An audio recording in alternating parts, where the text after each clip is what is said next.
Magandang araw, ako nga pala si Jay at welcome sa aking YouTube channel, Mox TV. Ngayong araw, pag-uusapan natin ang topic na tungkol sa community guidelines. At ano nga ba ang pwedeng mangyari sa ating YouTube channel pag tayo nagkaroon ng community guidelines strike. Kung interesado ka sa ating topic, huwag ka nang umalis at umpisa na natin yan pagkatapos ng intro.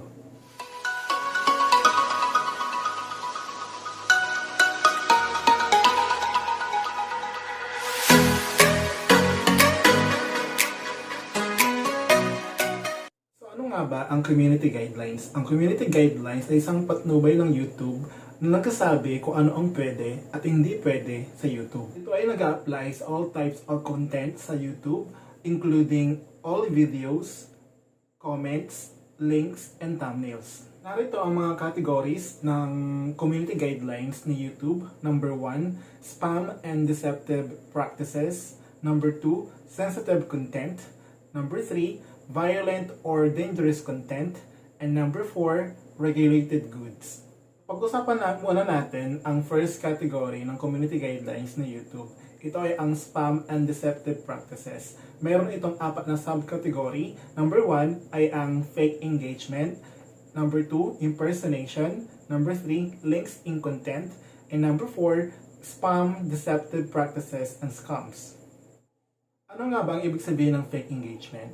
Ibig sabihin ng fake engagement ay ito yung mga hindi totoong organic na views and subscription sa YouTube channel mo. For example, is yung tinatawag nilang sub for sub. Ito yung ginagawa ng mga ilang YouTuber out there na kung saan nag-subscribe sila sa kapwa nila YouTuber, and in return mag-subscribe din yung YouTuber na yon sa kanilang channel.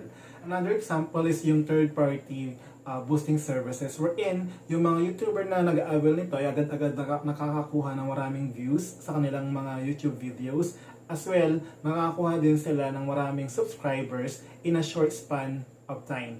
So depende sa boosting service na in-avail ng YouTuber na to, pero hindi ito ina-allow ni YouTube, and this is a violation of the community guidelines. Second subcategory ay yung impersonation. Ibig sabihin ng impersonation ay ang pagkopya ng YouTube channel ng iba. Ibig sabihin, kinokopya mo yung YouTube profile ng iba tulad ng picture, header, and other components ng kanilang YouTube channel and profile, which is hindi ina-allow ng YouTube. Next, links in contents. Ito yung mga links na nakalagay sa video description sa isang YouTube video na kung saan pwede pag nilink ito ng viewer, pumunta ito sa pornography site, or pag naklik ito ng isang audience, pwede ring mag-install ito ng malware sa kanyang device. And other example is pwede rin magkaroon ng unauthorized access ng personal information ng taong yon na nag-click ng links na yon, and etc. Last subcategory is yung spams, deceptive practices, and scams. One of the example I can give you is yung misleading metadata or thumbnails, na kung saan ginagamit ng ibang users yung thumbnails para paniwalain yung mga audience nila na ganito yung mapapanood nila sa video nila, kasi yun yung nakalagay sa thumbnail, pero nung napanood ito, iba yung nakalagay or napanood dun sa content ng video. Doon naman tayo sa sensitive content.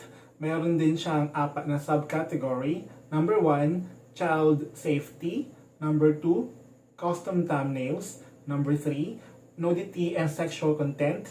Number 4, suicide and self-injury.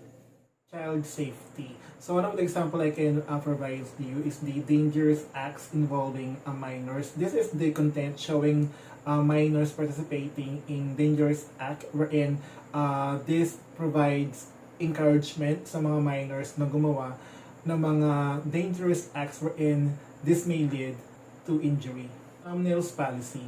Ito yung mga thumbnails as images wherein naka-include yung mga pornographic images which is not for minor audience. Pwede rin dito yung mga foul languages na hindi talaga siya akma para sa mga minor audiences sa YouTube.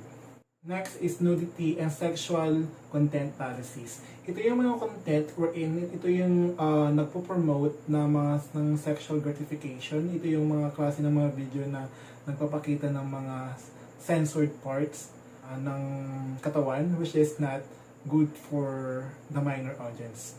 Finally is suicide and self-injury policy.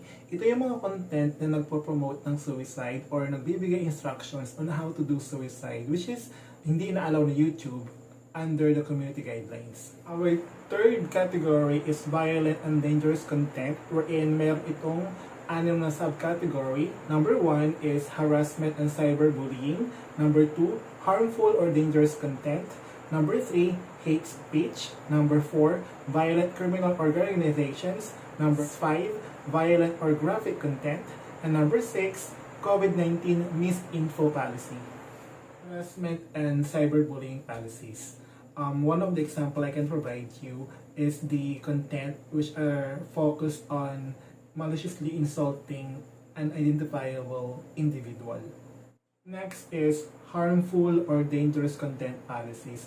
Ito yung mga delikado na pranks na may kasamang totoong mga weapons that may lead to injuries, which is under the community guidelines of YouTube is not allowed. Next is hate speech. YouTube does not allow hate speech on their platform, so they remove this kind of content which promotes violence or hatred against individuals. Next is violent criminal organizations policy. So ito yung mga content wherein ginajustify ng isang YouTuber yung nagawang act na violence ng isang criminal or isang terrorist organization. Also have violent or graphic content policies. Ito yung mga content na nag-i-encourage sa iba na pumunta sa isang lugar para mag-commit ng violence. So, isa lang yan sa example ng category na to. Lastly, the COVID-19 medical misinformation policy. Si YouTube hindi niya inaalaw yung medical misinformation with regards sa COVID-19 na nagko-contradict sa local authorities or yung sa World Health Organization with regards to medical information. We are now on the last category ng community guidelines ni YouTube. So, ito yung regulated goods. There are only 2 subcategories sa category na to. So, those are content featuring firearms and yung sale of illegal or regulated goods. Let's start sa firearms policy. So, si YouTube hindi niya na-allow yung pagsasell ng mga firearms using the YouTube platform. So, those are a violation of the community guidelines ni YT. Lastly, yung sale of illegal or regulated goods or services policies. Ito yung mga content na kung saan yung content creator ng YouTube video na yun is yung aim is to sell stolen credit cards o yung mga bank accounts, passwords, and usernames. Those are not actually allowed to be posted or to be uploaded sa YouTube. Tapos na nating pag-usapan yung tungkol sa community guidelines. Ngayon naman, dumako tayo sa community guidelines strike. So, pag nagkaroon ng ang YouTube channel mo ng community guidelines strike, usually makaka-receive ka ng email notification and minsan naman makaka-receive ka ng notification mo sa mobile device mo or sa computer mo. Pwede rin naman sa channel settings mo. So, ano nga ba ang nakalagay dun sa email notification ng YouTube? According kay YouTube, ang nakalagay dun sa email notification kung sakaling makakuha ka ng community guidelines strike ay yung content na natanggal dun sa channel mo, which policies it violated, and then kung paano ito makaka-apekto sa channel mo, and ano yung pwede mong gawin sa susunod. Kapag first time natin magkaroon ng community guidelines strike kay YouTube, usually tinitreat lang niya ito as a warning sa atin. Now, if for the second time magkaroon tayo ng community guidelines strike, then may mga features na sa YouTube channel natin ang hindi natin pwedeng gamitin for 1 week. Ano yung mga ito? Ipa-flash ko sa screen para makita natin kung ano yung mga features na tinutukoy ko.